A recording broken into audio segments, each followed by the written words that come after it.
Anthony. And I'm Bears super fan, working at Heart Attack number 4 because of all the Polish socks inside that eating. Hi guys, I'm Eric. The Bears are back. I love it. Bears. I love it. That was when Saturday Night Live was actually funny. Listen, Eric, we're gonna do the Ram and Bear game first as far as the coverage of it because the fans seem to like that format better. Then we'll flip to the Thursday night game review and then cover the rest of the games in order.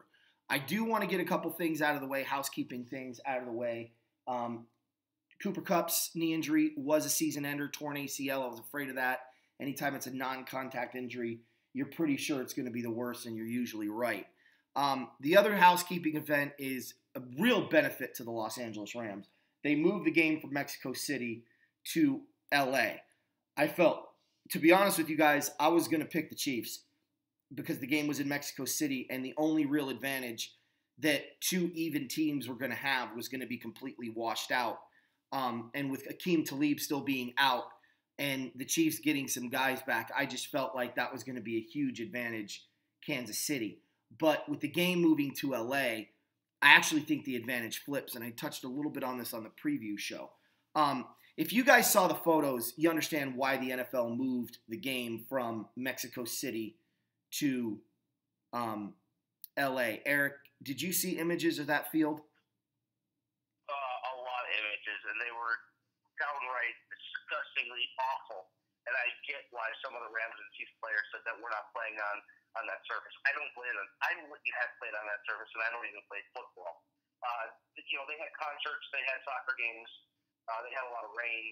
So, the field wasn't in tip-top shape, but they were starting to put sod down. But there's no way that the new sod was going to root and be a viable playing surface in that short amount of time as far as playing in that game. Because, you take one wrong step and there goes somebody else's knee, and that's not what you want, especially when you're traveling to a different country and playing the regular season game. Those are the risks. I've seen Wembley Stadium look like absolute horrific. Like somebody just bulldozed their way through that stadium.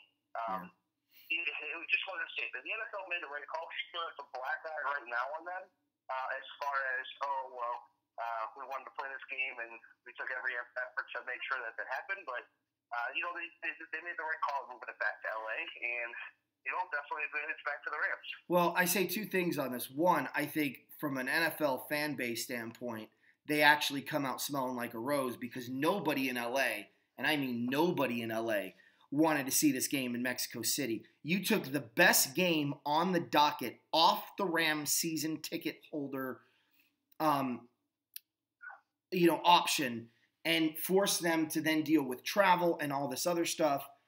I don't understand why the NFL is so hell-bent on regular season games overseas. I know why they won't do a preseason game, because teams don't play their starters. But you know what? I don't care. It's such a detriment to both teams to have to go somewhere. And I know Mexico's just south of the border, but come on. That's a home game? It doesn't make any sense. So I'm kind of, in that respect, I think that they really come out smelling like a rose with the fans. I think Mexico comes out with a black eye on this, not the NFL. I think the NFL looks at Mexico City and go, really? You knew we had this game on your schedule months in advance, and you still allowed for these events to happen to ruin your field? I won't be surprised if there is another game in Mexico City for a very long time. No, I'll bet you that Mexico City wants to make it up to them, and they host another game next year, and that field is pristine condition. If I'm the NFL, I'll go the complete opposite in that regard. Okay, fair enough. But I also think that we're getting very close to an 8-game schedule with teams playing in Europe in Mexico City. I mean, we're already about 4 games in.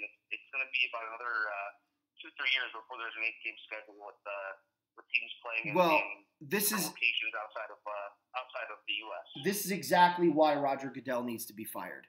This is exactly why Roger Goodell is the worst commissioner in professional sports history, and it isn't even close. You could tell me he made a lot of money for the NFL all you want, okay? It's the only game in town. what else are you going to watch related to the sport? Basketball's boring as sin because it's 1,003 to 1,001 every game. The last 2 minutes of every basketball game is 7.5 days long with all the timeouts. Baseball is actually faster than football, but perception is reality, and the perception is that baseball is slow, even though it isn't. People out there also seem to think that kids don't like baseball, they like football. Well, I got news for you. I have 2 kids. They'll sit down and they'll watch a baseball game. They won't watch anything longer than a quarter of an NFL game. So don't tell me that kids don't like baseball because they love it. Maybe that's just my kids and maybe they're weird, but I'm willing to bet I can't be the only parent on planet Earth with 2 kids that prefer baseball over football. And I think that's starting to change. Then you have these NFL athletes going, well, I won't let my kid play football. And then you've got these parents going, well, I won't let my kid play football. And then you've got high school football being canceled all over the country. I think it's only a matter of time before the sport really takes a back seat to both basketball and baseball, in which case a guy like Roger Goodell's only glaring feature is he makes us money. Well, you're going to be losing a butt ton of money here pretty soon. So you better find a commissioner that can fix this problem, or you're going to be a third-rate company in a country that loves its sports. So you go ahead and play 8 games overseas and remove those games from the fans. See how that works financially for you in the long run. It's the dumbest thing I've ever heard. He's garbage. He's pathetic. And I can honestly sit here and tell you, as a fanatic of sports in general, and having to deal with Bateman in hockey, which is another sport rapidly gaining on the NFL, that as bad as some of these commissioners have been in the past, hell, even Arena Football's original commissioner wasn't as bad as Roger Goodell. And he all but almost cost the company to fold. The difference between the two is he doesn't have competition. I'm real curious to see when Vince McMahon is going to have his games being played. Because if there's an option for the fans, they may take the other option. Now, the other thing I want to mention, Eric, before I let you get a chance to respond, my kid's coming in right now. There may be interference. We're not editing. So you hear kids in the background with Eric, it's because he's got kids. I've got kids. Such is life. Make it a little bit of a home feel, if you will. I'm thirsty. Hold on a minute. I just lost Eric for no apparent reason.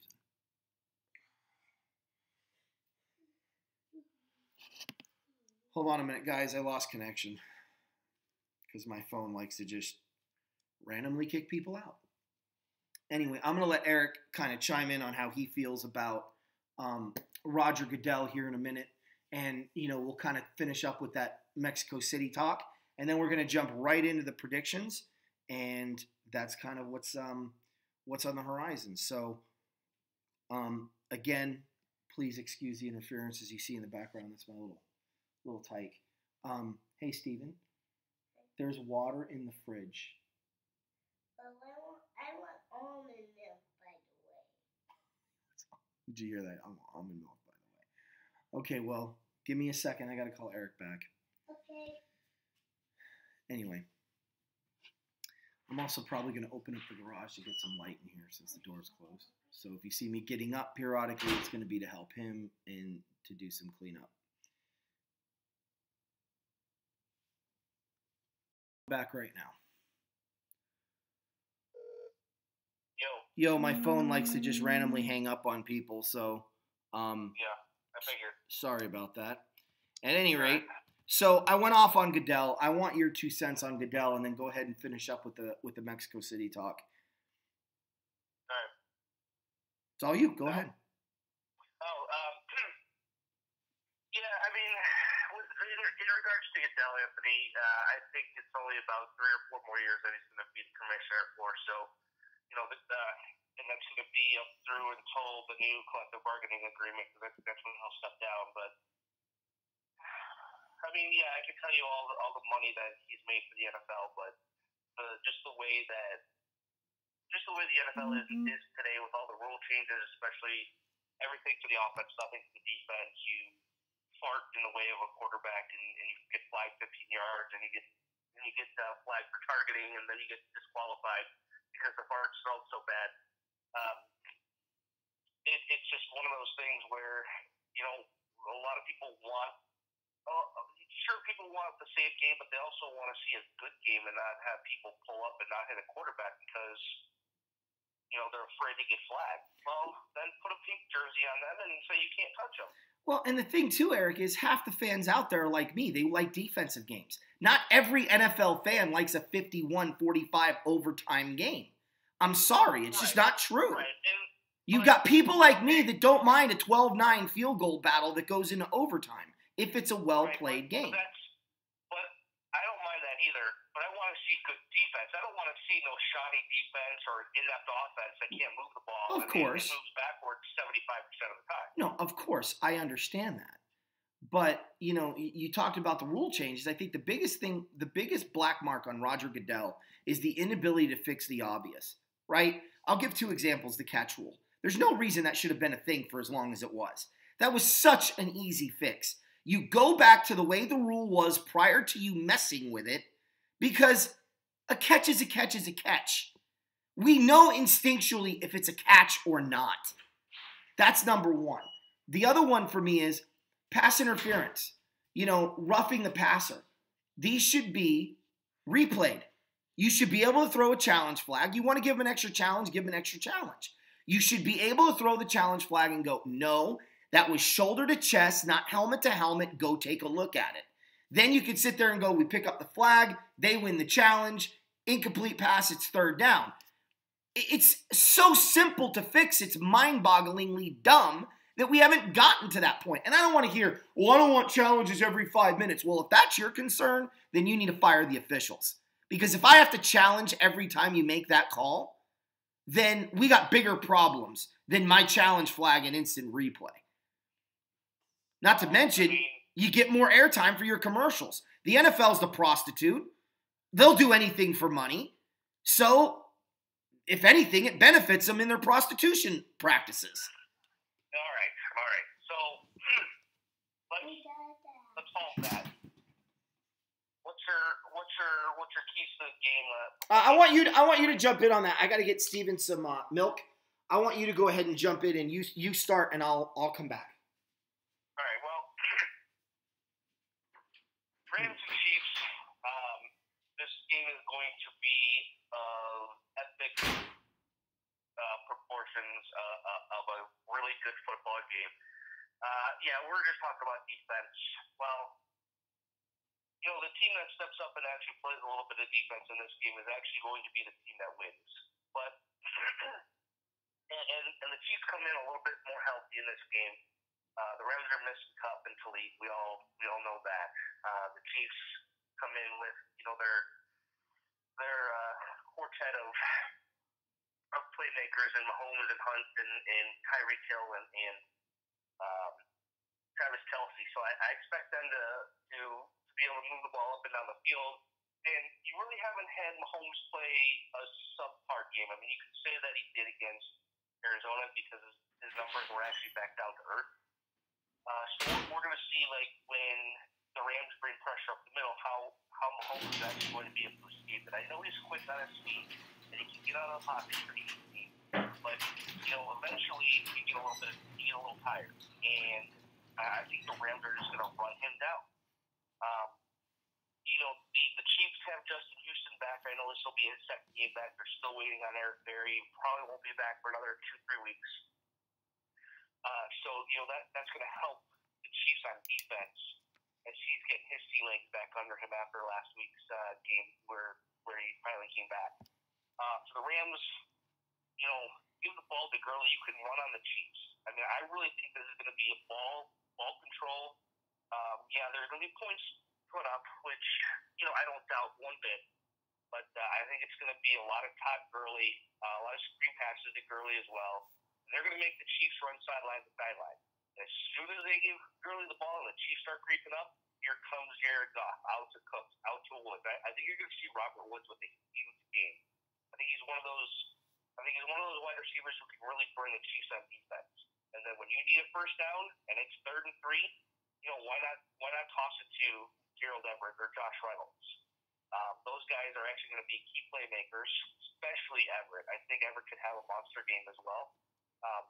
And if Everett's having a monster game and And Woods is having a monster game. I mean, Goff has a monster game, but I don't think that Goff's yards in the air for the football are going to be huge. I think it's going to be a couple 5, 6, 7 yards, and let the Rams playmakers have the ability to make plays in the open field. Work their magic, yeah. And so this is where I give Gurley his due, and like I said, he's going to have a big game.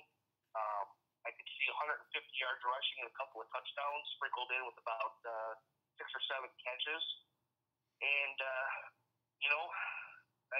high-scoring game. It's actually, for all you bettors out there, this is actually the highest total points. I think they set it at 66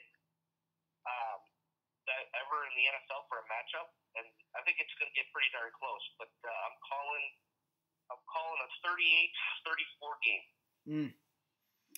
Well, I agree with a lot of things that you said. My thought process is this. I think that there's going to be a heavy emphasis on Kansas City, and Andy Reid has a history, especially Andy Reid, has a history of reading the newspapers or reading the presses, if you will.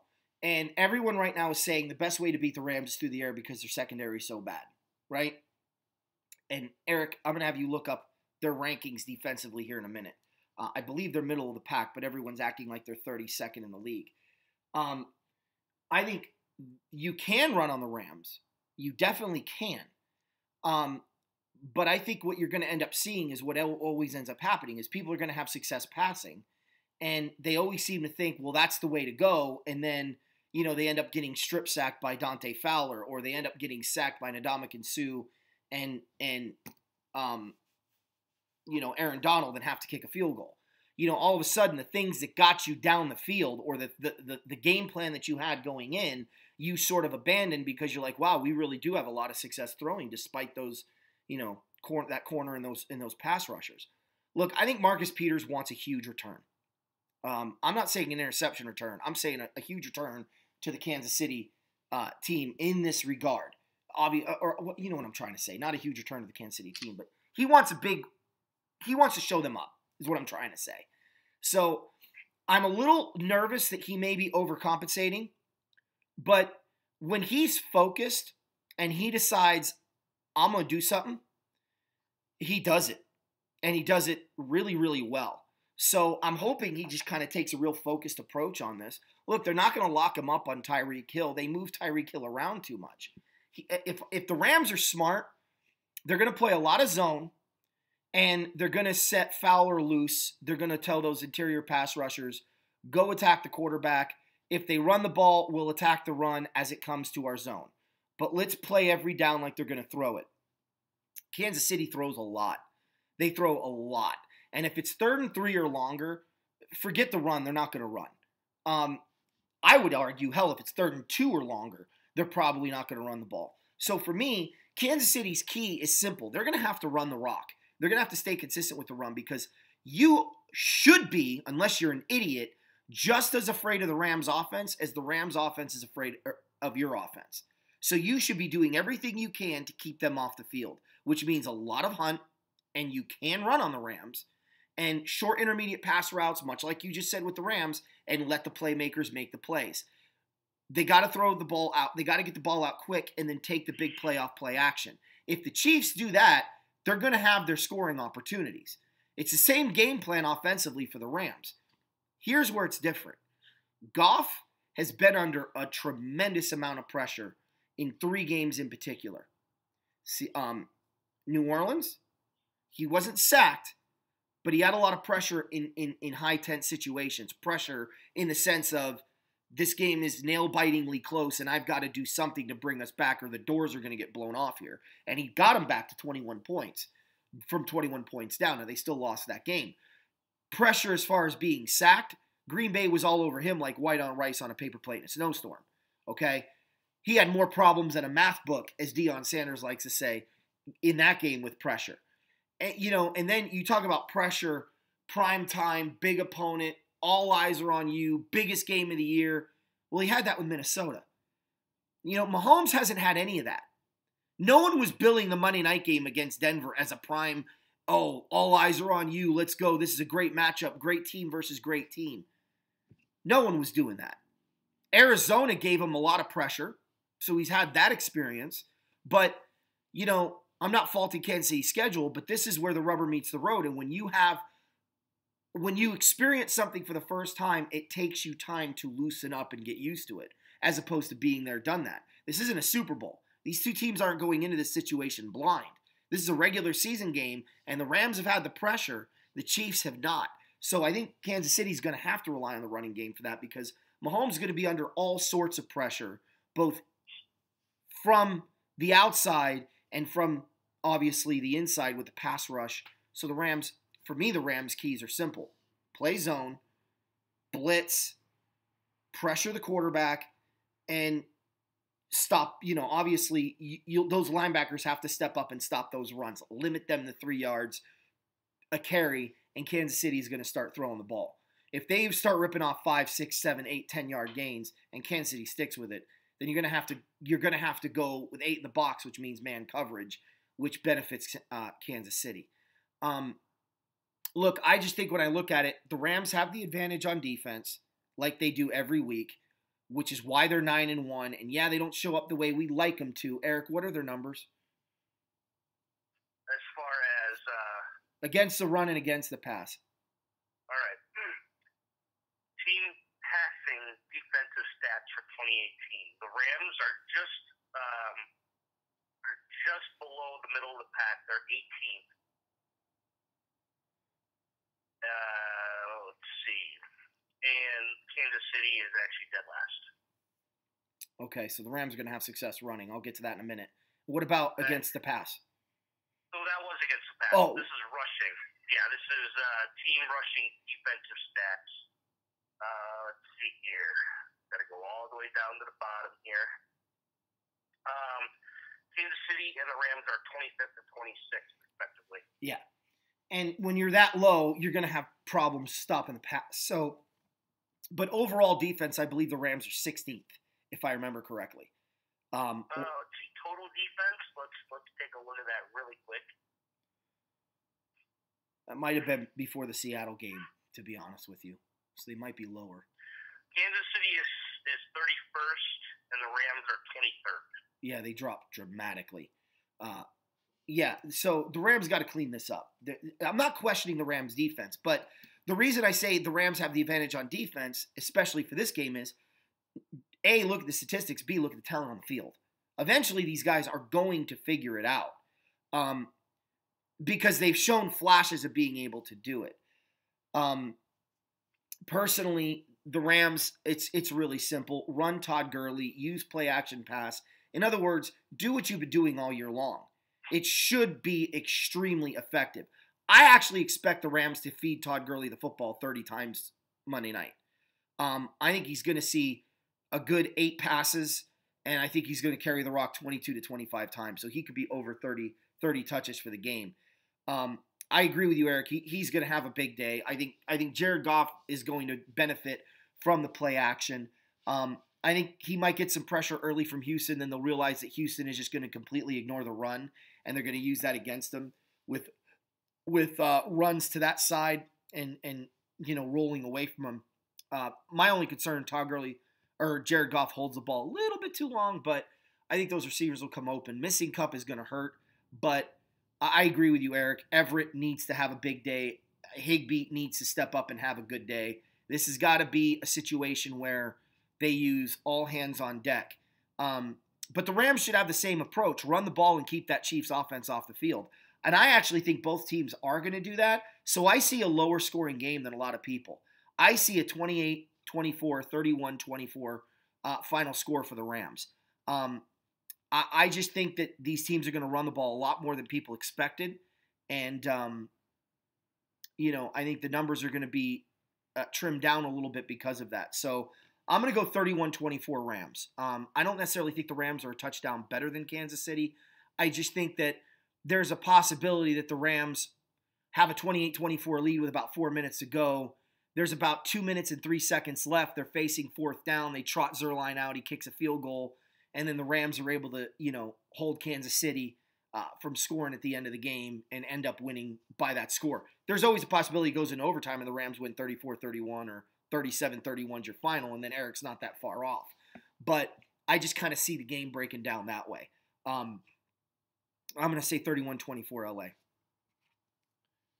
All right. Yeah, to me, this game really quick. One final note. To me, in this game, this is Kansas City's second of 3 big games, and they've already lost the first one. That was against New England. Now they're on the road again to face the Rams. Two high prolific scoring offenses, both scoring over 30 points a game. This is game 2. Game 3 for the Chiefs San is Diego. going to be against the Chargers. Yeah. And I know they beat them once. That was early in the season. We didn't know what Kansas City was that early. Now we know. And we also know what the Chargers have and what their defense is like. That game right there is going to be awesome to watch. Yeah. This game too, but also their third test, and then their fourth test is the playoffs when that comes around. How they perform in the playoffs. So,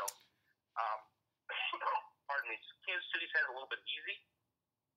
I know they had a little rough spot with Arizona, but a lot of the games have been, hey, let's outscore the opponent. Now let's see what happens when teams actually start playing defense later on in the season, especially teams who want to get into the playoffs, like the Chargers, who they still have an outside shot at the division. They need help from the Rams, for this game. Well, especially if the Rams win and the Chargers win, then they're only a half a game back with an opportunity to square that thing up. Look, there's Rams, Chargers, Super Bowl in San Diego. Let's do it. That would be so hilarious. Our Charger fan was like, "Yeah, wait, you dick."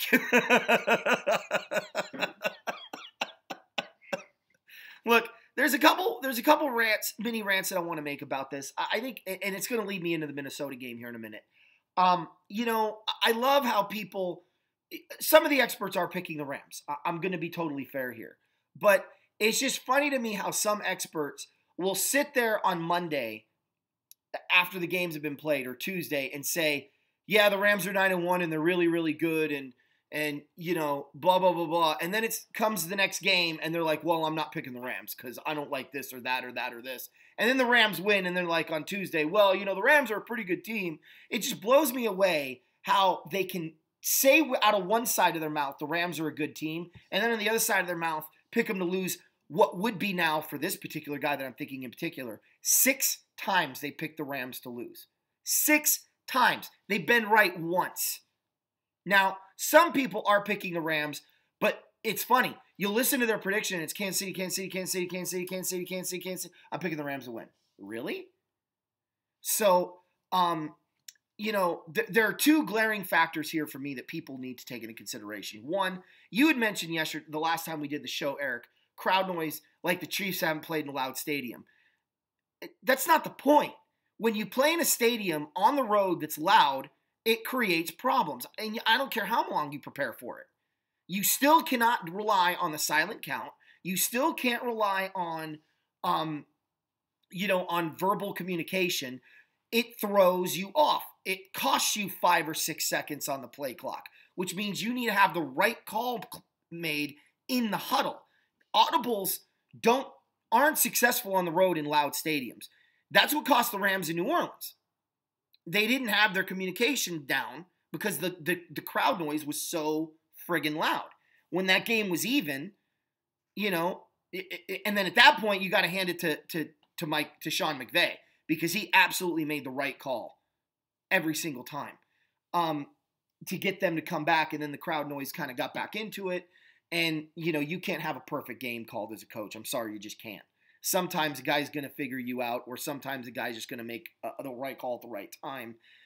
That's why McVay shouldn't have punted. He should have burned a timeout and said, okay, what are we going to do here? And kind of deal with it through the crowd noise and draw up the right play on 4th and 2. But that was a few weeks ago, and I digress. The crowd, to me, is going to be a huge factor in this game. I believe that they're going to be loud. Even if the stadium isn't totally packed, I think you're going to have a lot of Ram fans here.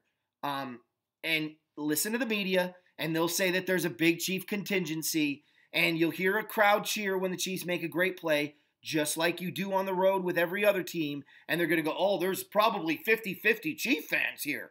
But then you'll get to the crux of the game, and you won't hear a Chief fan say a damn word. It won't be a peep on third down. The crowd will be really obnoxious and noisy by the third quarter. The problem with LA has always been, and this is in every sport, watch baseball. The first quarter, halfway through the second quarter, fans are still trying to get to the stadium because of the traffic. It's the same in baseball. 3-4 innings, the stadium looks empty, and then all of a sudden it's packed.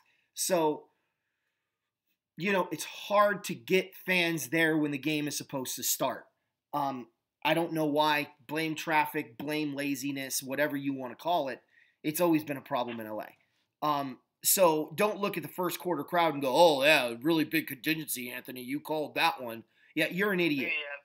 The road crowd always gets in there quicker and first and gets their seat, and then everybody else starts filing in. So right. That's why you see it. I mean, I've seen it. I've seen it when I've been to stadiums all the time. When I worked the Cardinals sidelines way back early 2000s in school. Oh, like the Raiders came to town. The half hour before the game, there was a sea of black on their sideline, and I was like, okay, where are all the Cardinal fans? And I look around. Yeah. Packer fans too. Oh, look at all the Chiefs fans. Where are the Cardinal fans? Even going to the Bears game last year against the Steelers, like, holy crap, where are all the Bears fans? I hear all the Steelers fans, but where are all the Bears fans? Yeah. And yeah, last year the Bears weren't that good, but usually they're the ones who get in first, and they want to get those seats. They want to start getting rowdy and loud and whatnot. So that's why the first quarter you're going to hear more Chiefs fans than anything. But as the game progresses, stadium fills up. We saw it with the Green Bay game. We saw it with the Green Bay game. By the third quarter, there was a "Let's go Rams go" chant, and you couldn't hear the Packer fans. And of course, the media was mum the word there. They didn't want to mention that because we know this about the media. Anytime they're proven wrong, they just ignore it as if it didn't happen, or pretend as if they never said it and move on as if they were always correct to begin with. So it really annoys the crap out of me. And I know we're going to hear that from the Monday night schmucks. Booger McFarland and Witten are going to make a huge deal about the Chief presence and that this is going to be an advantage for Kansas City. And then the game's going to turn out the way it always does for the Rams, and they're all going to look stupid. Booger just needs to get flicked away. Yeah, no kidding. Look, the bottom line for me for all of this, and we've almost spent 30 minutes on this, but I think it's worthy of it, and it leads into the Bear game, is I don't know why these guys seem to think that certain regular season games, will determine whether or not a guy is any good or not. I heard this with, obviously, everyone's talking up Mahomes, and if Mahomes has a great game and Jared Goff has a bad game, then I guess Jared Goff is a bust again, right? And I guess Mahomes is the second coming of Jesus Christ. But of course, if Jared Goff has a great game and Mahomes has a bad game, they're going to talk about the Rams defense showing up. They're going to talk about Todd Gurley. And oh, by the way, Jared Goff looked pretty good. Jared Goff has not been a top 5 quarterback on Warner's corner since week 4 against Minnesota. I'm sorry. Yeah, week 4 against Minnesota. That's the last time Jared Goff was on his top 5 quarterback list. Are you kidding me? The numbers he's put up since week 4, and you can't find him on there at all? He won't be on there again this week, despite throwing for what I believe is going to be over 350 yards passing, 3 touchdowns, and probably 1 interception because he's going to, he tends to do that every once in a while. The Chiefs are going to, receiver's going to run a wrong route or ball's going to get tipped in a tight window and it's going to get picked. The potential's there. But he won't be talked about. It'll be Todd Gurley and the Rams defense. And oh, by the way, Jared Goff looked pretty good. That's just the nature of the beast, which brings me to Minnesota. I do not believe for a New York minute that if Kirk Cousins doesn't win this game against Chicago, that Kirk Cousins somehow is an awful quarterback who isn't worth the money, and this is the problem with Kirk Cousins. The problem with Kirk Cousins in Washington was one name, Jay friggin' Gruden. That was the problem in Washington.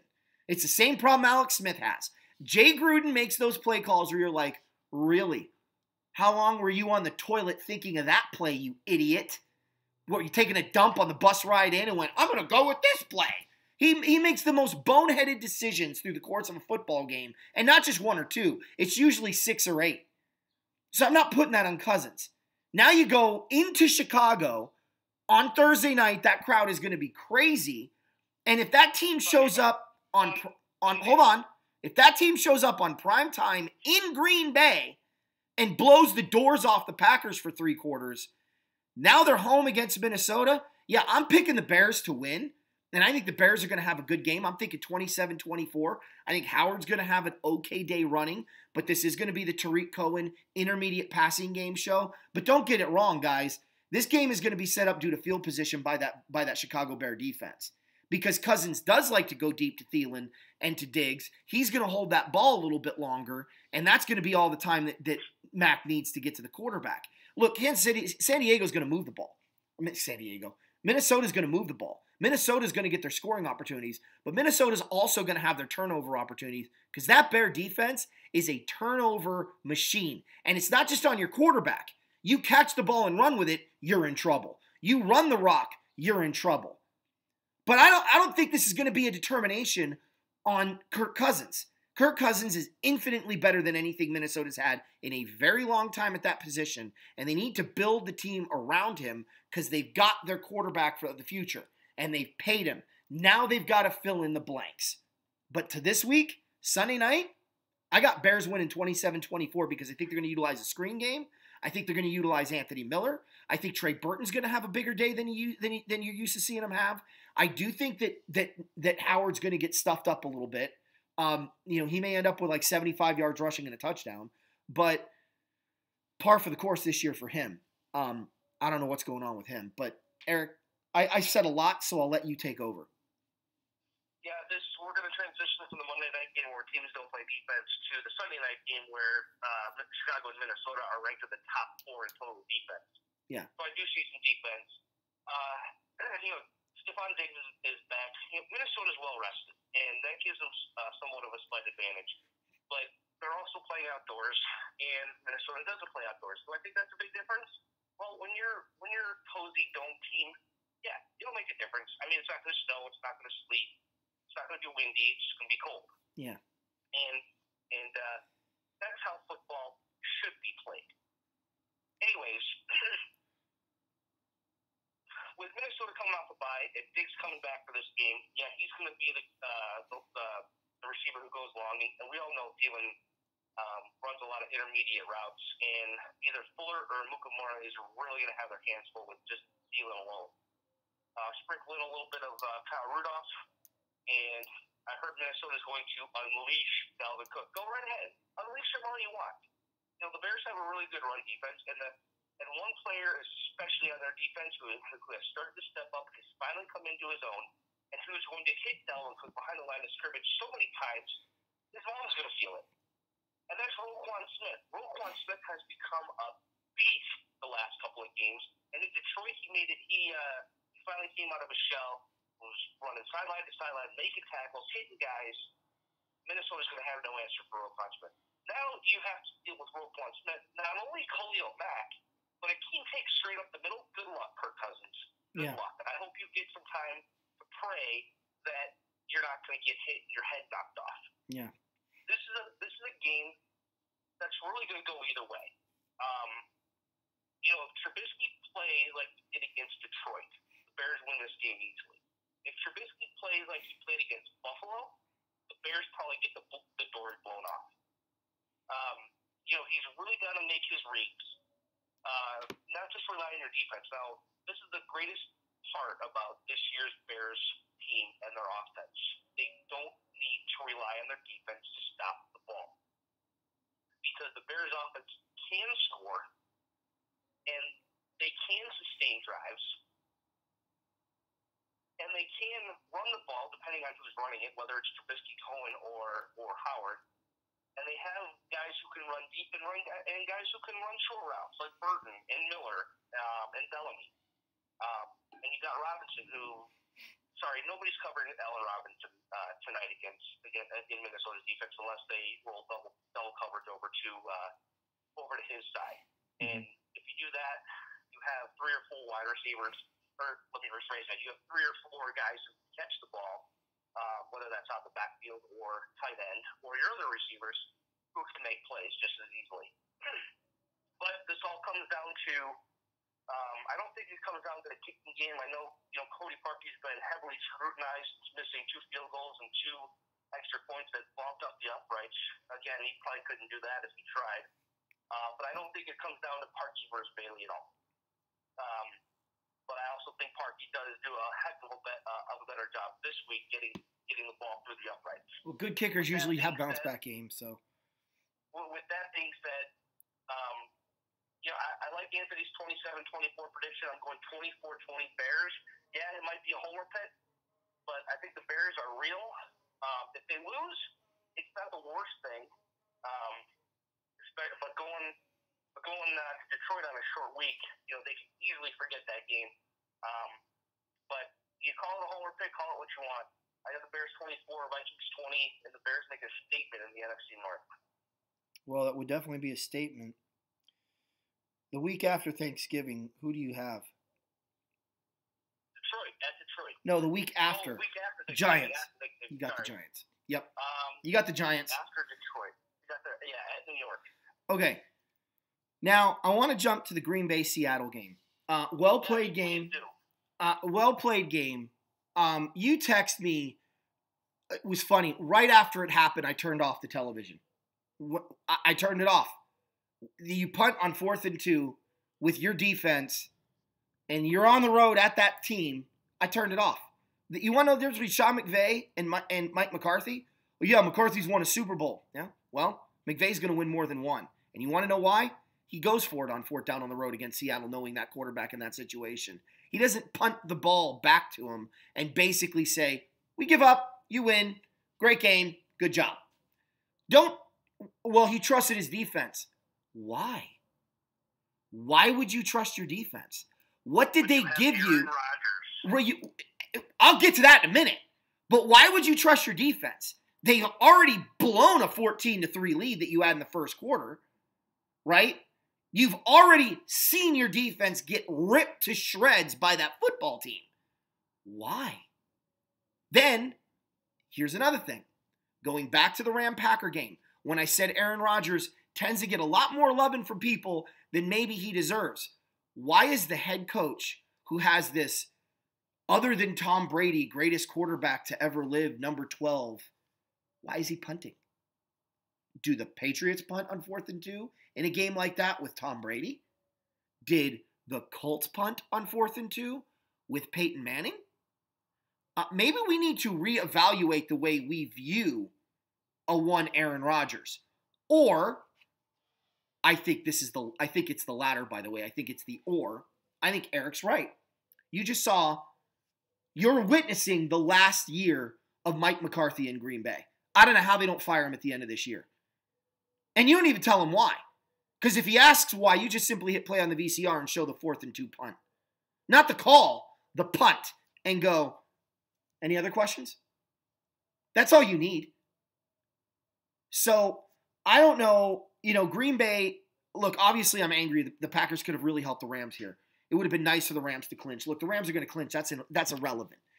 I just don't like bad coaching decisions, period. And my wife will tell you, I scream at the TV all the time, whether it's a Ram game or not, because I can't stand dumb coaching decisions when I've been a coach. I know how to coach. I haven't just been a coach. I've been a successful coach, a very good coach. And, it's funny because people are like, oh, well, I'm sure high school football is nowhere near the same as NFL football. I'm sorry. Do you play with 11 guys? Do you tackle? Do you evaluate the other team's talent? This game is not complicated. It's like baseball. It's like hockey. Yes, you have to take into account better athletes that you're going against, but the X's and O's and the fundamentals of the game are no different. It's not like I play with 7 guys and we can only tackle from the waist below at one level, and that the rules are so completely different from high school to pro that it's a completely different way that you have to coach. No. No. In many ways, it's harder to coach high school because, like me, you have to take the field with a team that averages around 175 pounds against a team that's ranging between 303 to 285 pounds and go, they're faster and bigger, but we have to find a way to win. Good luck. Where in the NFL, you don't have that kind of discrepancy. You have professional versus professional, not Pop Warner football player versus D1 college prospect. So, in a lot of ways, it's harder, not easier.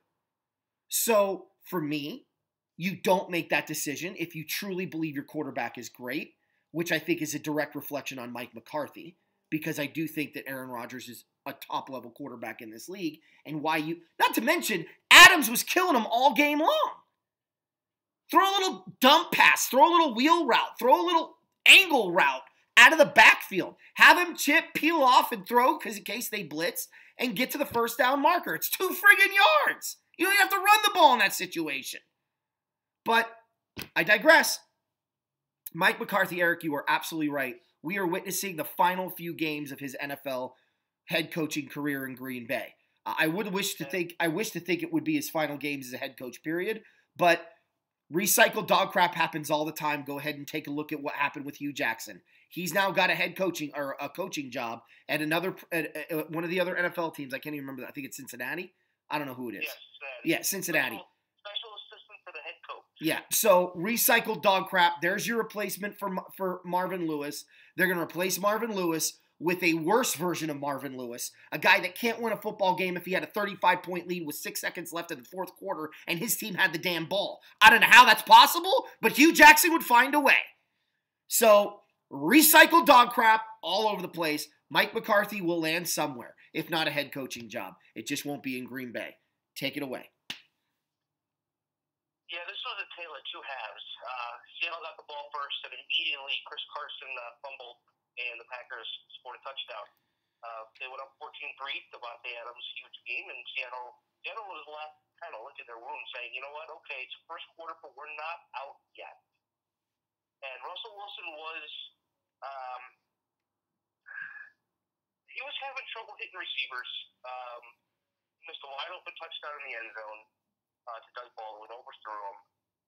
So he was throwing the ball real high. He was getting pressure up the middle, but he was able, the Seahawks were able to actually, do a better job blocking later on in the game. And then halftime turned, the tables around. And the Seahawks came back. They took the lead. A beautiful pass by Russell Wilson to Ed Dixon for a 15-yard touchdown to put him up. And I was like, okay, you leave Aaron Rodgers too much time, but no problem, because Seattle can do the same thing. And I know the Seahawks have a decent offense. Russell Wilson isn't Aaron Rodgers-esque, but Russell Wilson's also 8 years younger than Aaron Rodgers, so he's a little bit more spry. And watching the end of the game, I'm like, okay, Seattle took the lead. Okay, what do the Packers do? Watch them. And if you watch the 4th-2 play, Aaron Rodgers is looking left the whole time when he has Aaron Jones wide open, right by the line of scrimmage, with nobody within 15 yards by him. All he had to do was drop the dump-off pass and let Aaron Jones go to work. But what happens is that when he finally looks at Aaron Jones' way, his hand gets hit, and the ball falls short. Wow. And that was on 3rd down. 4th down comes with 4 minutes and 20 seconds left. I saw Green Bay bring out the punt team. I started shaking my head. I'm like, you ain't getting the ball back. Yeah, I turned it off. Because all Seattle had to do was gain a 1st down. That's all they had to do. And that's exactly what they did. They milked the clock to get that 1st down. Really good play calling by Pete Carroll. Really good execution by the Seahawks offense. They got to the 2-minute warning, and the game was over. I'm like, okay, good night. Good night, Green Bay's playoff chances. Good night, Mike McCarthy. You are done. Yeah. Yeah, like I said, when I saw them try, put the punt team out there, I was like, it's over. I turned it off. I had other things to do that night. And I was like, why are you punting? I know you don't punt when your defense is getting shredded. And you don't punt when you have, if you watched Aaron Rodgers' eyes walking off, as soon as he unbuckled his chin strap and he started walking toward the sideline, I'm like, are you kidding me? I'm like, that's fine. I'd rather have them lose all their games for the rest of eternity. But it was ridiculous that they didn't go for it. Yeah. Well, and they And another mark against another mark against the Packers, in my opinion, is or Aaron Rodgers in particular, is Tom Brady doesn't take that long to find Dion Lewis or whoever the running back may be. I know Lewis is in Tennessee now, but you get my point. He doesn't take that long to go to the check down. Again, I don't believe Aaron Rodgers is as great as everyone makes him out to be. Do I think he's an elite quarterback? Of course. Do I think that there are other quarterbacks that are younger and better than him? Absolutely. Am I afraid of Aaron Rodgers in the final 2 minutes with the ball in his hands? Yes. He's a good quarterback. He's going to deliver on those goods unless your defense rises to the occasion. But that doesn't make him the best quarterback other than Tom Brady. Look, I like Aaron Rodgers. It really sounds like the last few weeks I've been ragging on him. But you've got to make that check down throw. You've got to recognize quicker that it's just not there, and don't wait for it to come open, because you have a clock. There should be a clock in your head. I tell my quarterbacks when I coach, you have 2 seconds to get rid of the ball. 2.5 seconds. By 2 seconds, your decision needs to be made and the throwing motion needs to begin, because you're only going to have a half a second to get that ball out. You go beyond 2.5 seconds, and that's at the high school level. At the pro level, I be telling guys, you got a second and a half to get that ball out, right? Or to know where you're going with the ball, because you need that ball out in 2 seconds, 2.1 second, 2.2 seconds. You hold the ball longer than that, you're going to get hit. You're going to have your arm affected by the throw. You're going to have to change your angle. The corner's going to make up that ground. You've got to get the ball. The throwing motion needs to begin happening at a second and a half. Unless you have a really quick release like a Mahomes, and maybe you could speed that thing up to like a second and 3/4. But you got to get that ball out. And Rodgers, just like Jared Goff, he holds the ball too long. I feel about that a lot. Cincinnati at home against at Baltimore. Sorry, they're at Baltimore.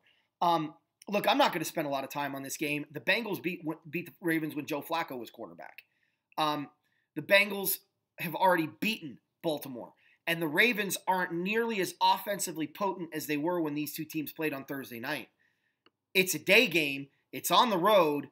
These are the games Andy Dalton thrives in. Bengals win this thing. I'm not saying going away. I'm going to say 24-14 Bengals. I think you're going to see Joe Mixon run the ball a lot. I think you're going to see Andy Dalton with a high completion percentage. The way I see it, Tyler Boyd could have a decent day, but it's not going to be a big numbers day for the Bengals offense, because it's not going to need to be, because I do think they're going to run the ball a little bit more. So I'm going 24-14. I have a different outlook on this game. No Joe Flacco, he is out. He's got a hip injury. So they're actually going to start Lamar Jackson, and RG3 is going to see some time in this game. With that being said, I kind of wish I had this game here, because I would love to watch Lamar Jackson play football. I watched him at Louisville. He's got a lot of talent. I know you're not high on him, Anthony, and that's fine. I'm just curious what he has. That's all. I'm not his number one fan. I'm not going to go out and buy a Ravens jersey with his name on the back, because my Deshaun Watson jersey is already in the mail. But anyways, you two teams who need this game. Two teams who see that Pittsburgh is at Jacksonville, saying, "Hey, if Jacksonville can beat Pittsburgh, one of us, whoever wins, can get back up into the division and have a chance." And with AJ Green being 99% out, because he's going to test out his toe in pregame warmups, but I do not expect him to play. And if he doesn't play, you're looking at a 13-10 Cincinnati win. It's going to be defense. There's not going to be much offense. I'm picking Cincinnati as the road team to win this game, when part of me really wants to pick Baltimore and say, Lamar Jackson is going to take the reins and Joe Flacco is going to be out of a job. But I don't think that happens. Yeah. And I think Flacco's got this job for the rest of the year until Baltimore decides to move on to him and John Harbaugh. And if Baltimore loses, man, those whispers are going to turn into loud voices in a library where you can hear what's going on in Baltimore. So I just want Harbaugh to go to Cleveland. Well, if Greg Williams keeps Cleveland playing hard, there's no way that they can just say, "Hey, we're going to take a new coach and I mean, they do it all the time, but Greg Williams should definitely have an opportunity. But Well, then I want Harbaugh. Then I want Harbaugh to go down I-5 to Washington, play for the Redskins in Landover, coach them. We'll see. I got Cincinnati in a close game. Yeah. Detroit at home against Carolina. Look, the Panthers looked like crap last week. They are going to want to get that taste out of their mouth badly. I think Galladay has a big day, and I think that means absolutely nothing. Panthers 34, Lions 10, and I'm being kind. This may be a 14-10 game at the end of the first quarter, but at that point, it's going to be the Cam show. It's going to be the Christian McCaffrey show. It's going to be ugly. It's going to be ugly. But I will remind people that this is where Patricia shows up. So I'm curious if that's going to be the case here. I don't think Carolina is going to lose this game. It may be 28-21 Panthers. It may be closer than 34-10. The potential for this to be a blowout is high. But the Lions are home, and I do think that they are going to be throwing the ball a lot because they're going to need to. And right now, without Golden Tate, that means their only option is Galladay. So I look for Detroit to have a huge day. Obviously, you have Marvin Lewis. Was it Marvin Lewis Jr.? Is that it? Marvin Jones Jr.? Actually, I'll take over from there. The other wide receiver for Detroit. Yeah. That we're talking about. Yeah. He's out. So it's Kenny Galladay and Matt Stafford and Kerryon Johnson and then everybody else. So give me Carolina big, 31-13. It is. The Lions are 23rd against the run so far this season. Big Christian McCaffrey game. And Cam is going to get his, obviously. I actually think he's going to be more effective running the ball because they're not going to need to pass as much. And that's really bad news for Olsen and Funchess and Samuel and DJ Moore and whoever else that they want to pass to. Because you're going to see 75% of the touches go to McCaffrey. The Panthers actually released DJ Anderson during the week, so he's got really no backup to pour any carries or targets out of the backfield. So it's going to be Cam and McCaffrey, and when you have a Detroit squad that's banged up offensively, that does not spell a recipe for success. No, it doesn't. Give me Detroit losing big, and I think you're going to hear a lot of talk about this Lions team. You heard after week one, after they got the doors blown off of them against the Jets, how nobody liked what Patricia was doing in practice. Well, cue those up again because he's going to make these guys practice hard. And if Jones is out again on Thanksgiving, advantage more to the Bears in that game too. So it's not just are these guys out this week. They have a quick turnaround, 4 days to get prepared for a Bears team that if they win Sunday night, I mean they're looking at a hungry Bears team who's going to be like, I don't care who you are, we're going to come in and we're going to beat your ass. Yeah, language. Yeah. As I said the other one last week. Sorry, Mike. I know. Look, I'm going to let you take away with Tennessee, Indy. I have an interesting take on this, but I don't know how different it is. Go ahead. This game, I wish I had this game to watch, but I'm going to enjoy watching the highlights. And I can throw all sorts of statistics at you in this game. Here's the first one. The Colts lead the all-time series 31-16. They have been, they've dismantled the Titans. Actually, the Colts have lost the last 2 games of the series, which was all last year.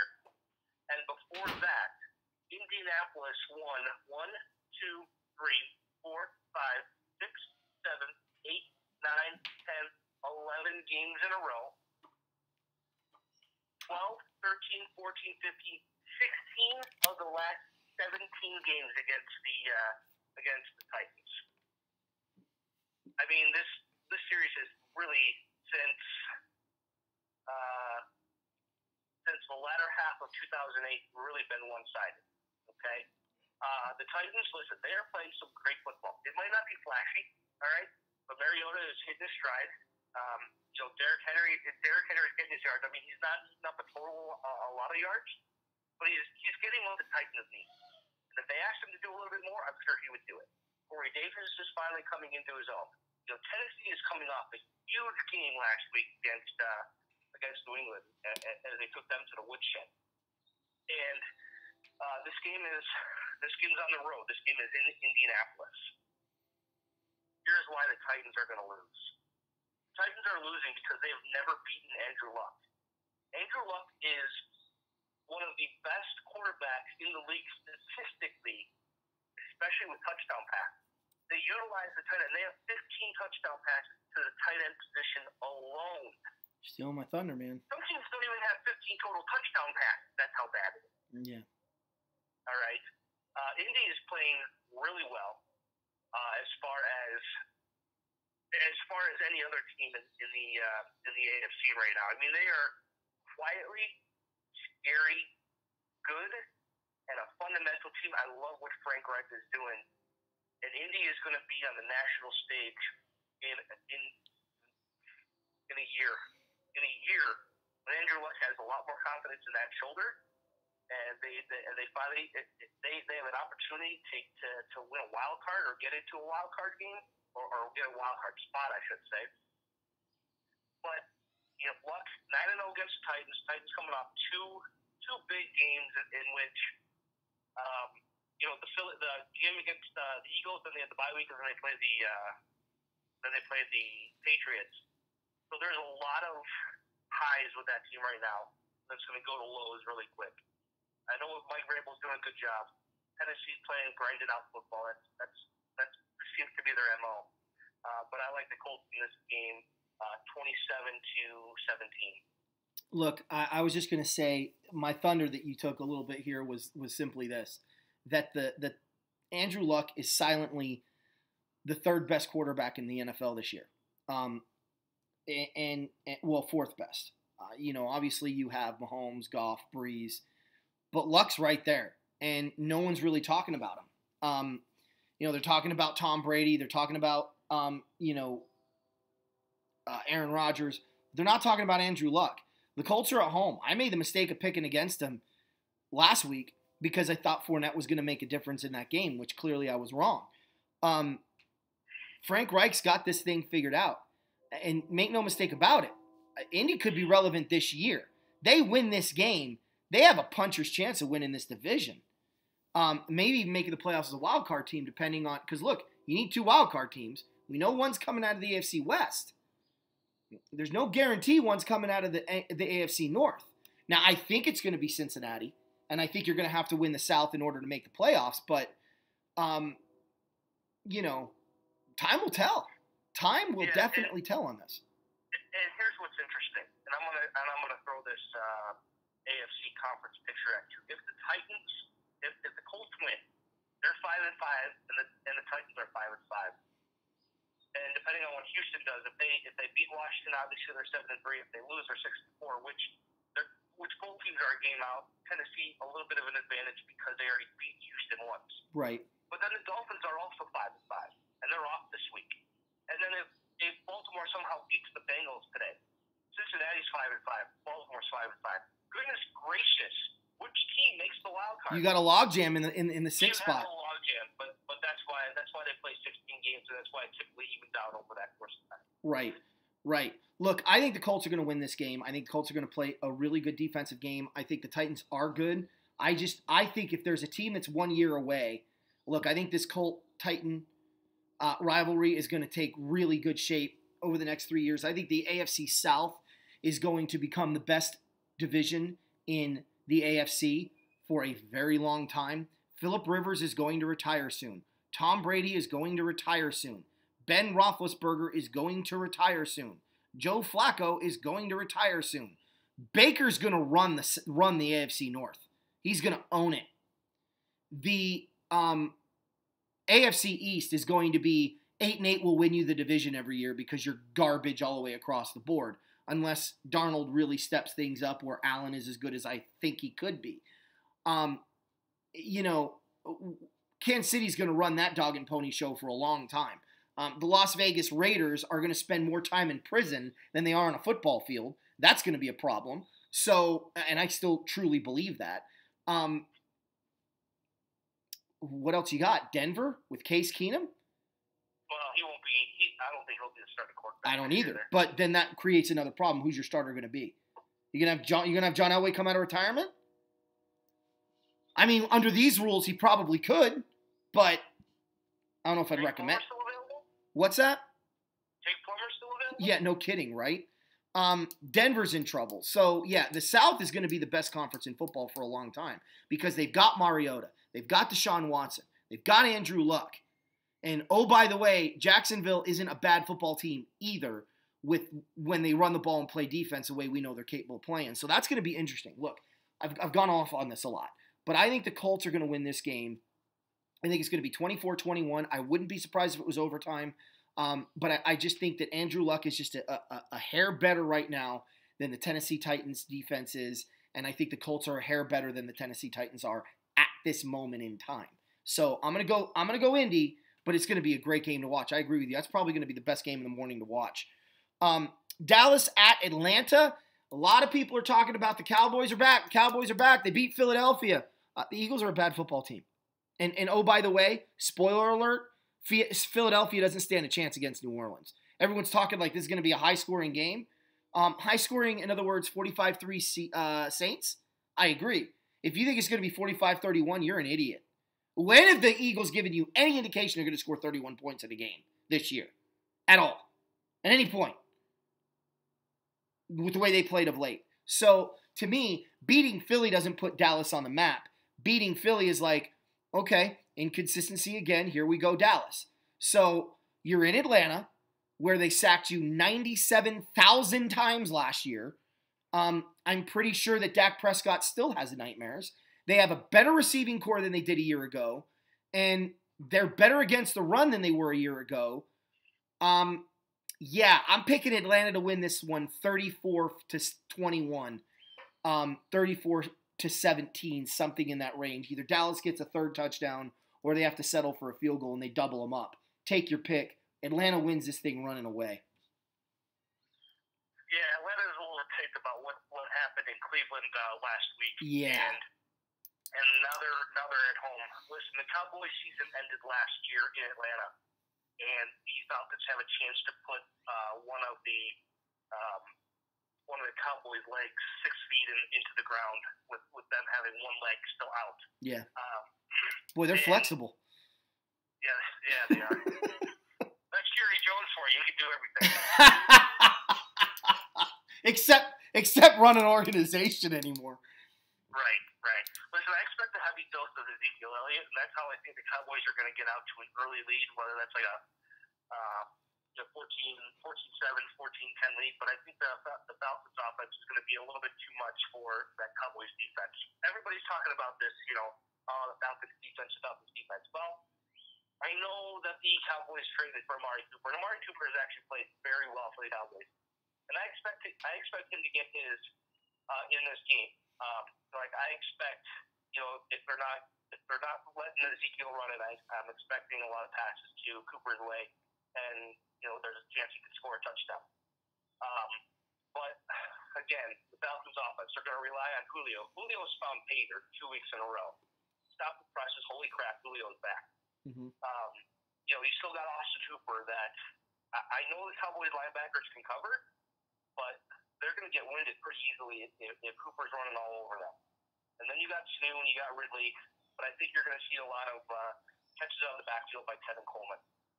Julio's going to get his, but a big day from Tevin Coleman and Matt Ryan, I think, is going to be too much for the Cowboys. Give me 30-20 Falcons. So who do you go with, Calvin Ridley or Galladay in fantasy? Galladay would be the number one option, considering Marvin Jones Jr. is out. There's no Golden Tate, and you got a bunch of no-name other wide receivers outside of your running backs in Detroit. Detroit's going to pass. That. They're going to be down. They got to keep up. I would go Galladay over Ridley in this game. Cool. Or in this week. Cool. Tampa Bay at the Giants. Buccaneers in the cold. They're like 1-97 or something ridiculous. Fitzpatrick returns to New York, except it's not gangrene. It's the Blue Man Group. Look, these are two bad football teams. The problem for the Giants is this. Fitzpatrick likes to throw it to your guys. But the Giants, they like to drop those balls. However, I think this game, as I look at this game, and if I'm being honest, I think the weather does play a factor. I think Saquon Barkley is a huge factor. And I think you're going to see a lot of drop balls by the Buccaneers. I think you're going to see a lot of missed tackles by the Buccaneers. And I just think it's going to be a Giants win. I can't believe I'm saying this. Call this my upset special of the week. Not because of who I'm picking, but because of the score. New York Giants 41, Buccaneers 13. Wow. I just think Tampa Bay's going to really struggle with this weather, and they're going to really struggle with the Giants running game.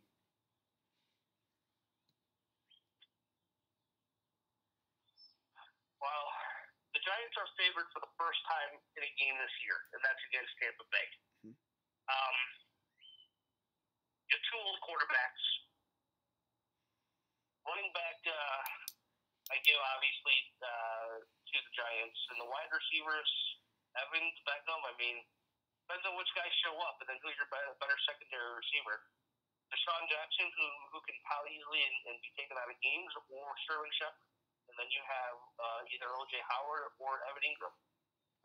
Those are a lot of your skill players right there on offense. And I slightly tend to favor the Buccaneers in that. But I think the one aspect that we're missing is that there's one person in this game who is salivating at the fact that he gets to play in front of the fans that he once called home for a long time beforehand. And the organization wasn't happy when he blew off half of his fingers in a firework accident. You all know who I'm talking about. And this guy is going to be amped up and ready, and he's going to make a difference on defense. And why Tampa Bay is going to pull off a victory. And that's because of their offensive player, the Giants' offense, or Saquon Barkley for that matter. But Jason Pierre-Paul is going to be a wrecking ball on defense for Tampa Bay. Give me the Buccaneers going into New York and winning 21-20. Have we ever been this far off from one another in our predictions? Maybe one other time. Yeah, since we've started the show. I know we have in the past before, but that's a big discrepancy, man. Here's a number to watch, 7. And no, it's not possible points for the Buccaneers offense. It's drop passes in this weather.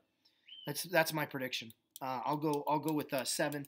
Some of you may want to decide to vote on the over/under on that, but I already touched on this a little bit. Philadelphia at New Orleans. This isn't a game. This isn't even close to being a game. The Saints are looking at Philadelphia going, we should have played you in the championship game. We would have beaten you in the championship game. It would have been Drew Brees versus Tom Brady in the Super Bowl, not Nick Foles. And based on what you did to New England, we'd be 2-time Super Bowl champions. So now you're in our house. You're not as good. We're better. Good night, Irene. It's over. I think Ingram has a big day. I think Kamara has a big day. I think Watson has a big day. I think Thomas has a big day. I think Breeze has a big day. I think the Eagles are going to struggle protecting Carson Wentz. I don't think that they're going to be able to run the football because they haven't all year long, which makes them one-dimensional. And oh, by the way, correct me if I'm wrong, but Davenport is back. Is that correct? By all accounts, yes. Good luck, Philadelphia. I'm going to go ahead and say right now it's going to be 34-13. Actually, yeah. It could be 48-13, but I'll be nice and go 38-13 Saints. Interesting. The Saints host the NFL's longest winning streak. They've won 8 straight ever since their debacle in Week 1 against the Buccaneers. Make it 9. And the Saints have only gotten better after Week 2, after Cleveland was leading on them majority of the way.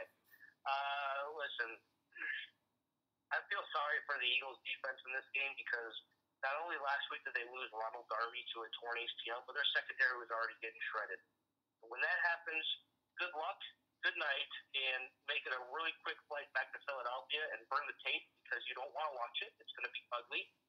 The Saints 38 and the Eagles 10. Wow, we are almost dead on with the score. That is amazing.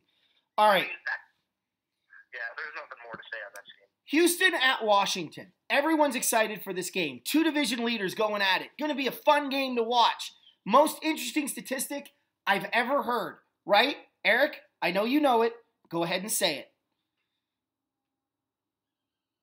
Oh, There's a lot of statistics, but go ahead and just fill me in. Okay, well, with the Redskins, they have the most fascinating statistic. In 6 wins, they've never trailed. Oh, yeah. In 3 losses, they've never led.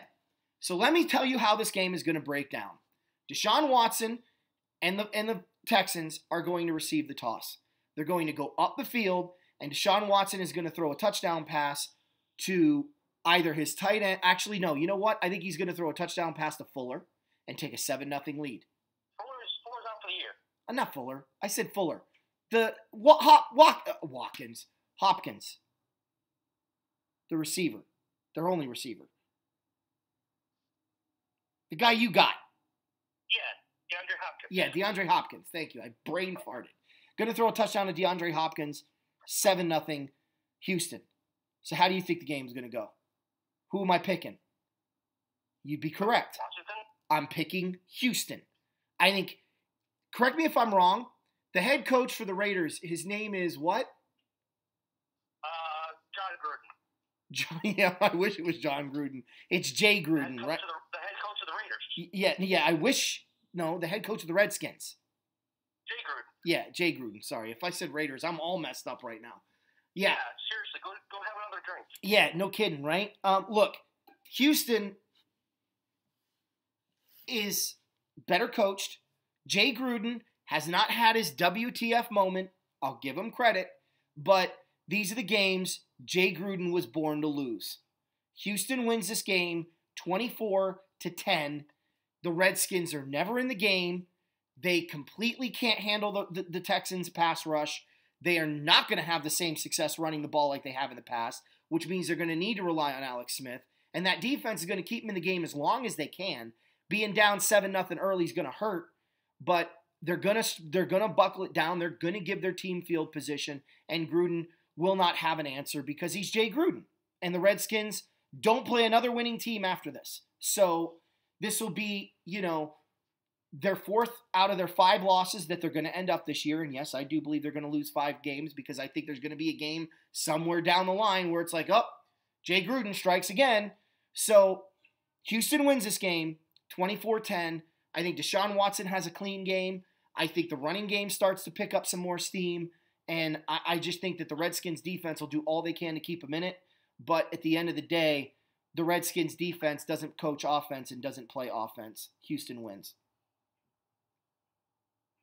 Yeah, I think this might be. I think this game might be a trendsetter in where Washington has a lead and then it diminishes and they lose.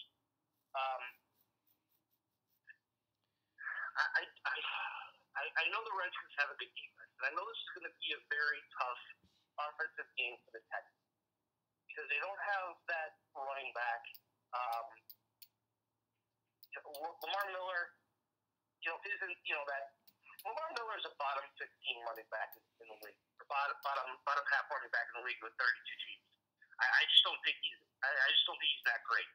The Texans defense I know is going to show up because Watt and Clowney and Merciless are going to be living in the backfield all day. Unless Washington's offensive line says, you know what, screw it, we're going to put up a wall and Texans can try to get over it. They're too injured. They're too banged up, Eric. Yeah, they are. They're missing what, 4 starters? Something like that, yeah. But Alex Smith, is a quarterback who can make things happen and get the ball out to his receivers. I mean, Maurice Harris came out of nowhere 2 weeks ago and had a big game because of all the injuries on the wide receiver front. I know Peterson's going to get his. It'd be nice to see Jordan Reed step up one day out of the year and see what he can do and actually make a mark. You touched on something. You touched on something that bothers me, and to me, this is the biggest reason why Jay Gruden needs to be fired.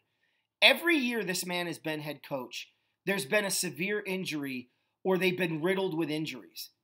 What in the hell are you doing at practice to either not prepare your team for game time so they're getting injured, or doing in practice that's enhancing their possibility of getting injured. I'm sick of it. I'm absolutely sick of it. As a fan of the team, I don't understand what they are doing. But week in and week out, year in and year out, they get decimated on the offensive front and defensive front. That alone is worthy of firing him as far as I'm concerned. I don't care how successful you are. If you can't keep my best team that I'm paying good money for on the field, what the hell good are you? Because injuries aren't a fluke thing.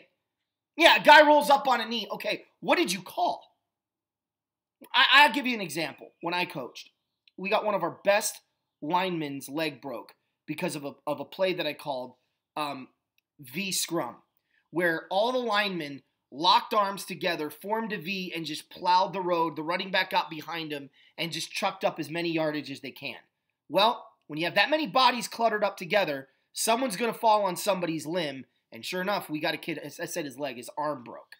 Okay? You know what I did with that play? That was in a scrimmage game, an exhibition game. I took that play and I threw it right in the garbage. We lost our best lineman for the year. Right? That was a bad decision on my part. You don't make those, so a guy getting his leg rolled up isn't always a fluke thing. It's the design of the play where you have too much clutter in an area. The Redskins have got to figure this out. And I don't think Gruden's going to. Anyway, I'm sorry. Continue. Yeah, the Texans now with a legit wide receiving core, Demaryius Thomas and DeAndre Hopkins. They actually get their slot receiver back in Kiki Cutie. And I think we're going to see a lot of short over-the-middle passes to him, and he's going to move the chains. I think Watson has a really good game, but I think it's going to be low scoring early, and then the Texans and Redskins will put up trade a couple of touchdowns or a touchdown each, and I see the Texans winning 23-16. Interesting. Close game. All right, Denver at the Chargers. Not a lot to say here. The Chargers are phenomenal. The Broncos are garbage. Phillip Rivers should have a big day. Melvin Gordon should have a big day, which is par for the course for the San Diego Chargers. I said it again on purpose. Don't worry, that wasn't an accident. I know I've been, tripping up on my words all day long, but sorry, Charger fan, I'm still not going to call you that. Maybe when you go to Oakland, I'll call you the Oakland Chargers. But the bottom line is the Chargers are just a better team, and they're home in front of their 7 fans that will show up, which will be great for them because they'll have some semblance of crowd noise because there will be no Bronco fans whatsoever there. So this should be a fun game if you're a Charger fan, because it's a game I could see the Chargers getting out to an early lead and running away with it. I don't think it's going to be the 20-6 struggle that was the Oakland Raider game. I think they're going to correct some of those mistakes. I really am starting to like Lynn, the head coach of the Chargers. I think he's really got a good pulse on this football team, and I really think he's an underrated coach. And right now, Eric, this may surprise people. He's my front runner for Coach of the Year.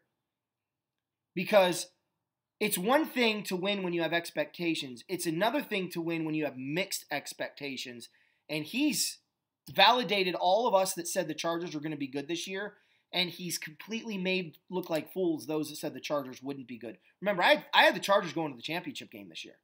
And our Charger fan that said it's going to be the Rams and Chargers in the Super Bowl, you joked on it.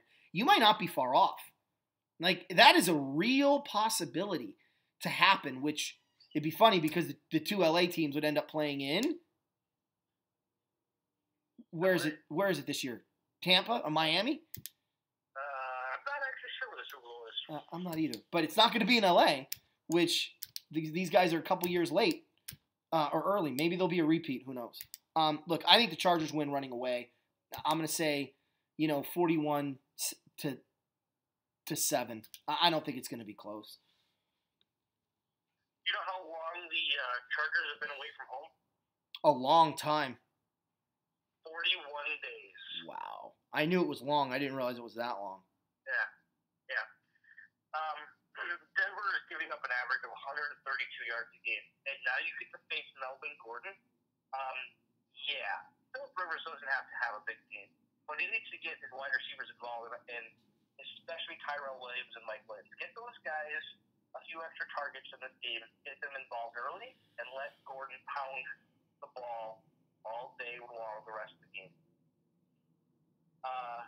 Chargers have a legit defense. They're keeping pressure on the Chiefs, and I think that's why the Chiefs are playing the way they're playing, because they know, hey, we slip up, we're not going to get home field advantage in anywhere in the AFC unless unless we get the third or fourth seed. We need to win the division to get a home game. We need to get the best record to keep everything in Kansas City. But the Chargers are saying, hey, you know what? We want that game too. So keep playing well, and we'll see what happens when we face each other. Broncos are banged up everywhere.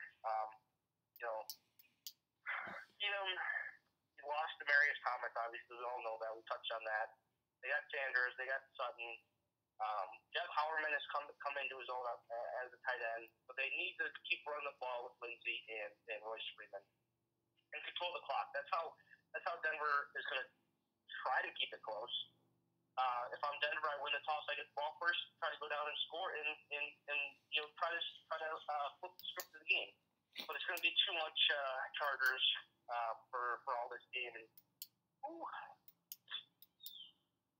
37-17 Chargers. Okay, you give the Broncos more points than I do. All right, I'm going to skip to the Steeler game because I've been hearing a lot of stupid comments on this. A lot of people like, oh, the Jaguars, they beat them twice and they own the series and this and that. Ordinarily, I go with all-time series. And yes, Leonard Fournette is playing. And yes, Leonard Fournette killed, Pittsburgh in 2 games. And the difference is Bortles isn't as good as he was last year. And the Steelers, in my opinion, are looking at this game going, you mother suckers cost us not once but twice. We are not going to lose to you again. We are better than you, and we are going to light you up. I do think you are not going to see the effects of not having Le'Veon Bell this year affect the Steelers until the postseason.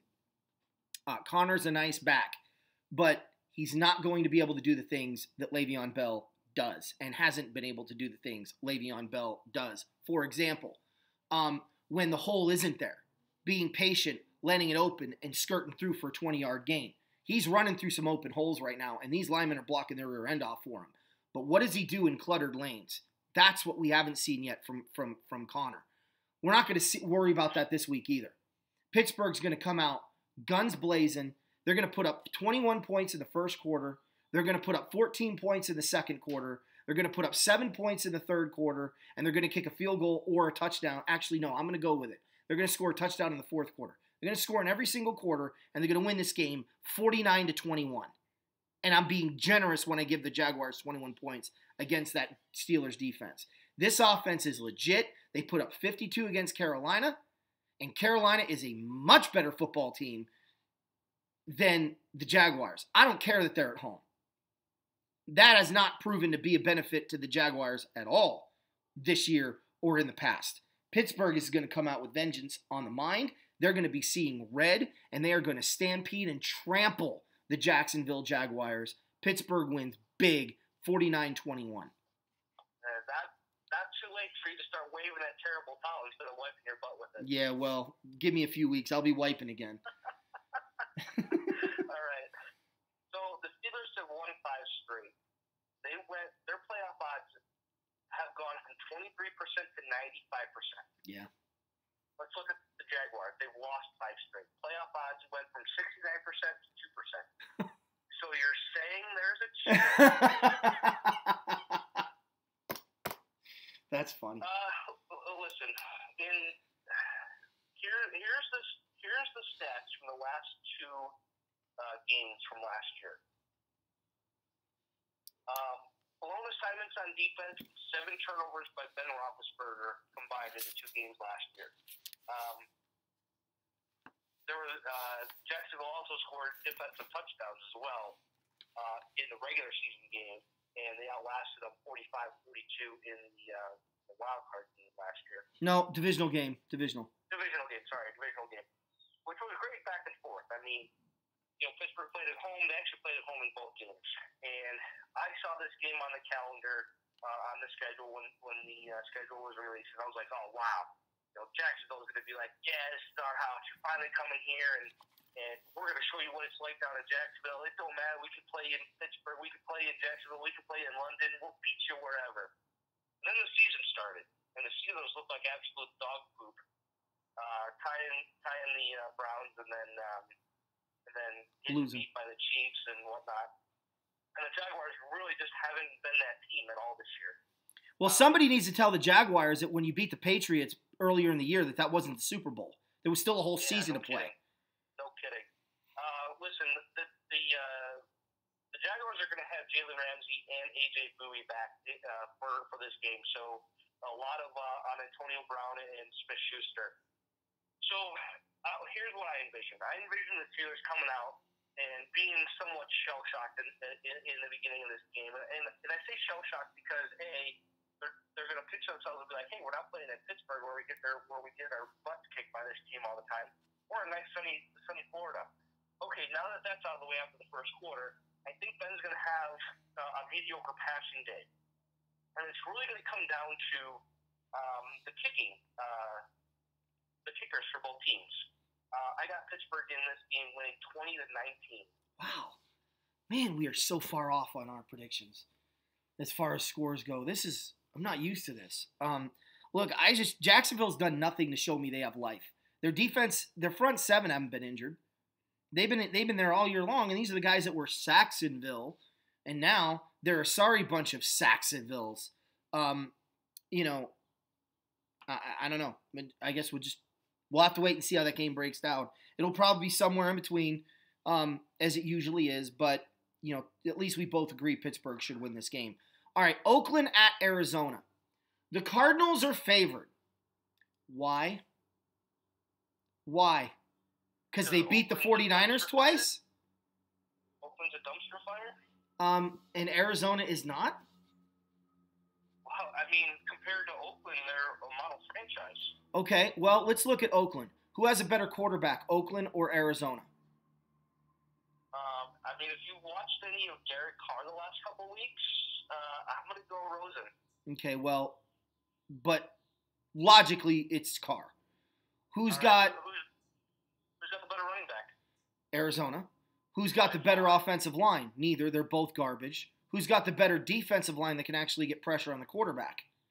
Arizona. I agree with you on that, but who has the better linebackers? I would definitely say Oakland in that front. Granted, no Khalil Mack, no Irvin, but they've got young guys that have performed relatively well this year. The problem is they've been blitzing when the other team's been running, and they haven't been anywhere near the running game, but they're good in coverage. Who has the better secondary?